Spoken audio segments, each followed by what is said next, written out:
Salut à tous, on se retrouve aujourd'hui pour une nouvelle vidéo avec aujourd'hui un mini vidéoprojecteur. Et vraiment mini cette fois-ci.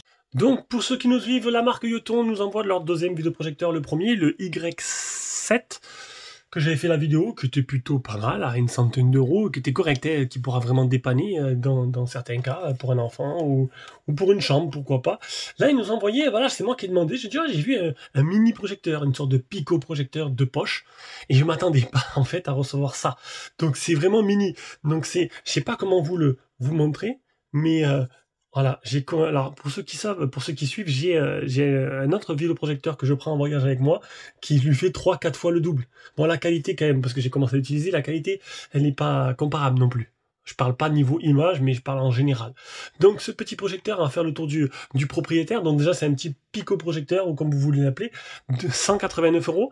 Donc ça sera vraiment un projecteur de poche que tu mets dans ton sac. Dans la boîte, il n'y a pas grand chose, tout simplement. Tu as le projecteur, tu as le câble d'alimentation et c'est tout. Donc et un peu de lecture, voilà, tout est là.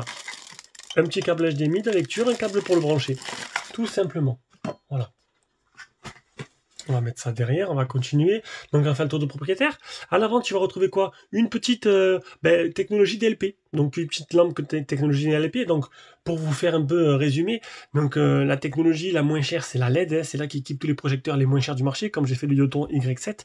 La DLP, c'est la technologie qui est quand même au-dessus, qui offre de meilleure luminosité, une meilleure image. Le petit haut-parleur là, double haut-parleur stéréo, j'ai commencé à utiliser. C'est pas fou. C'est pas fou. Je vous ferai mon petit retour plus tard. Voilà, là on est vraiment dans la description. Au-dessus, tu auras quoi? Juste la petite molette de mise au point. Donc c'est un projecteur qu'il faudra avancer ou reculer pour le placer à bonne distance. Et après, tu fais la mise au point. Alors c'est donné entre 30 pouces et 100 pouces max. Je vous dirai sur combien moi, je vais pas abuser non plus, parce que du coup, si je fais un truc trop grand, ça va pas être bien réaliste. En haut, on aura quoi? Donc il n'y aura pas de télécommande, il y a juste un bouton power, un bouton plus, un bouton moins. C'est tout ce qu'il y a. C'est vraiment minimaliste. Je vous préfère vous dire que 189 euros pour un DLP, c'est le prix plancher. Voilà, que tu peux trouver en France, parce qu'en Chine, il y en a quelques-uns qui ont ce prix-là, mais c'est un peu plus évolué, on va dire. Là, à l'arrière, tu auras un câble jack audio, une entrée USB que tu peux aussi charger, c'est une sortie 5 volts, tu pourras aussi charger par exemple un téléphone. Il y a une batterie de 3000 mAh intégrée. Bon, charger un téléphone 3000 mAh, voilà, tu comprends que tu vas pas charger tout le téléphone entièrement. Un port HDMI et un micro USB pour le charger. Voilà. Et c'est tout. En dessous, on aura juste le petit pas de vis pour pouvoir le brancher au plafond, si tu veux le brancher au plafond, ou un petit trépied qui est... Alors moi, j'ai pris un trépied tout simple, hein.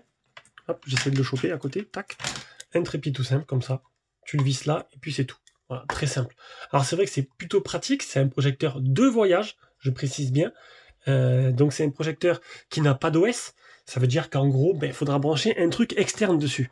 Là, tu peux vraiment pas lire, tu peux rien lire, tu n'as pas de truc interne. Il faut brancher, moi je vais me brancher une Amazon Fire Stick, tout simplement. Si t'as pas de truc externe, une console ou n'importe quoi, une box, une télé, n'importe, enfin une télé non, tu branches pas une télé dessus, mais t'as compris quoi. Un magnétoscope, HDMI, non, n'importe quoi dessus, tu n'auras rien, ça marchera pas. Après, au niveau de l'autonomie, donc il est donné pour 1h30 à 3h30 d'autonomie, avec une batterie de 3000 mAh. Je vous ferai le test et le petit retour là-dessus, voir combien de temps il a duré si je mets un film. Voilà, un film serait bien qu'il dure pour un film de 2 heures. DLP avec un rapport de 2000.1 pour le contraste, de haut-parleur stéréo, je l'ai dit, et voilà. Donc on a fait le tour du propriétaire. Donc voilà. Et pour finir, bien sûr, le plus important, alors là, c'est un peu ce qui embrouille un peu tout le monde. Alors, il a une résolution native de 480p, mais il accepte le flux HD, donc 1080p. Voilà. Pour faire un petit retour en arrière, j'ai testé, parce qu'il n'y avait pas longtemps, je fais des vidéoprojecteurs, le temps que je me renseigne.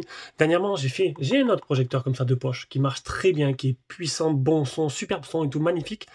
Pareil, 480p, il accepte le 1080. Si tu fous l'OS intégré qui te balance du 480p, l'image elle est pas très jolie. Si tu balances du 1080, il donne grade l'image en 480p. Ça veut dire que l'image, tu arrives à avoir une belle image quand même. Voilà. Alors c'est sûr, c'est pas aussi détaillé qu'un vrai Full HD natif, mais si tu lui balances du 1080, il va downgrader en 480 et tu auras une image qui est plutôt correcte. Donc, allez, on va tester tout ça. Donc, on peut voir que j'ai mis le vidéoprojecteur Yoton sur un trépied avec la Amazon Fire Stick Lite à l'arrière qui est auto-alimenté parce que ce qui est bien, c'est que du coup, il y a une batterie interne de 3000 mAh qui permet de auto-alimenter en 5 volts les appareils externes, de recharger un téléphone ou quoi. Bon, là, ce sera juste pour que la Amazon Fire Lite soit alimentée tout simplement. C'est prévu pour d'ailleurs parce que, comme je vous l'ai dit, il n'y a pas de... Donc, ce que j'ai fait comme test, j'ai positionné le projecteur à 1,60 m de la toile. Et j'arrive à avoir un écran de 105 cm. Donc, c'est moins qu'une télé. Après, faut comprendre que c'est un mini projecteur de poche que tu vas glisser dans ton sac pour les vacances. Alors, franchement, j'ai fait le test d'autonomie et j'ai été impressionné. C'est donné entre 1h30 et 2h30. J'ai eu 2h45 d'autonomie. J'ai pu lancer Captain America une fois entier et après en fait il s'est éteint au bout de un peu plus de temps. Donc du coup presque 3 heures, 2h45, 2h50 d'autonomie, c'est assez énorme donc c'est plutôt bien donc niveau autonomie.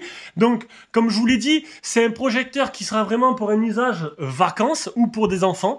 Donc pour le positionner, il n'y a aucune correction de trapèze, il n'y a rien. Donc pour le positionner, il faut le positionner droit pour envoyer droit, une surface plane pour envoyer droit sur un mur, mais ça peut être un projecteur de vacances. Pour des enfants, pour vous peut-être, ou pas tôt, prenez plutôt une tablette, hein, mais pour des enfants, c'est plutôt intéressant. On va lancer maintenant, j'ai mis un dessin animé, donc bien sûr, il n'y aura pas de droit d'auteur, il n'y aura pas de monétisation de la vidéo, hein. De toute façon, je sais que le projecteur. Donc allez, c'est parti. Donc, le DLP fait que, l'image...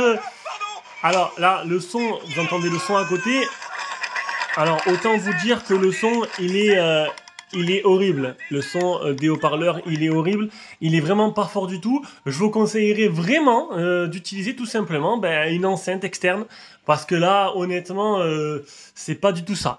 Et ce que je peux remarquer actuellement, c'est qu'en fait, l'image que j'ai sur mon téléphone, sur mon IQ, est quand même beaucoup plus jolie et beaucoup plus lumineuse que la réalité. Donc là, si vous voyez ce que je voyais là après en finale, vous allez dire « Oh, mais c'est plutôt pas mal ». Non, c'est pas aussi beau, aussi lumineux quand même. L'IQ, franchement, là, il améliore beaucoup les choses. Donc, on peut voir que niveau luminosité, c'est pas exceptionnel. J'ai pas l'indice de luminosité, mais je table sur un 200 NC, voire 150 NC, pas plus. Mais sinon, le DLP permet d'avoir des couleurs assez vives. La résolution 480p, c'est pas choquant. On n'a pas trop d'artefacts, hein, ça va, c'est du 1080 qui est downgradé à 480p, mais honnêtement, voilà, c'est un projecteur de vacances. Je vais pas reculer, alors je pourrais vous reculer, alors est-ce que je fais le test ou pas? Là, je suis à 1,60 m, j'ai 105 cm, j'aimerais pouvoir reculer à 3 mètres pour voir un peu quelle image, histoire de vous donner un rapport, hein, un ratio d'écran. Donc ce que je vais faire, c'est que je vais directement maintenant reculer à 3 mètres. Donc voilà, le temps d'avoir fait une petite mise au point manuelle, et je vais relancer le film. Allez, c'est parti. Donc, on va relancer le petit dessin animé Hôtel Transylvanie 4 pour vous montrer un peu ce que ça donne. Donc là, l'image, on a un rapport d'image de... Allez, voilà, donc du coup là, je suis à 2 mètres de diagonale sur cet écran pour 3 mètres de recul. Si vous, voilà, vous voulez savoir un peu ce que ça donne niveau ratio. Donc bon, alors honnêtement, je vais pas vous mentir, hein. C'est vraiment pas la folie. Alors, niveau luminosité, je vous l'ai dit, le téléphone amplifie l'image, hein, ce que je vois en vrai avec mes yeux. Alors, sinon, j'ai la vue qui baisse. Il n'y a pas énormément de lumière. Les scènes sont assez sombres. Et bon, les couleurs sont éclatantes, donc c'est plutôt sympa. Donc ça, c'est un peu le DLP qui fait ça. Hein.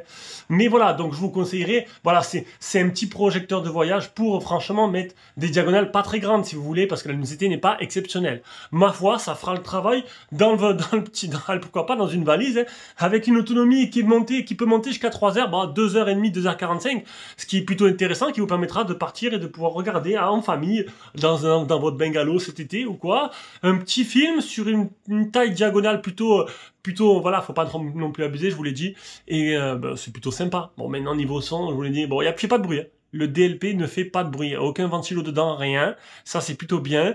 Par contre, bon, niveau son, même à fond, le son est vraiment pas top, hein. Pensez à brancher en plus de la Amazon Fire Stick, une enceinte externe, et là, après, ça devrait être plutôt pas mal. Donc, on va s'arrêter là. Donc, en conclusion, un projecteur Oui, 2 voyages seulement, hein, c'est vraiment pas pour utiliser dans une chambre ou quoi. J'ai même pas fait l'essai avec une console, je ne vois pas vraiment l'intérêt. Mais glisser dans un sac à main ou dans un sac à dos, eh ben pourquoi pas se taper de bonnes petites... Merci, merci, merci à toi. Petite notification de se taper une petite séance cinéma en famille ou même pour les enfants, tout simplement. Et ben pourquoi pas. Allez, sur ce, je vous fais des gros bisous. On se rejoint pour une prochaine vidéo. Ciao, ciao.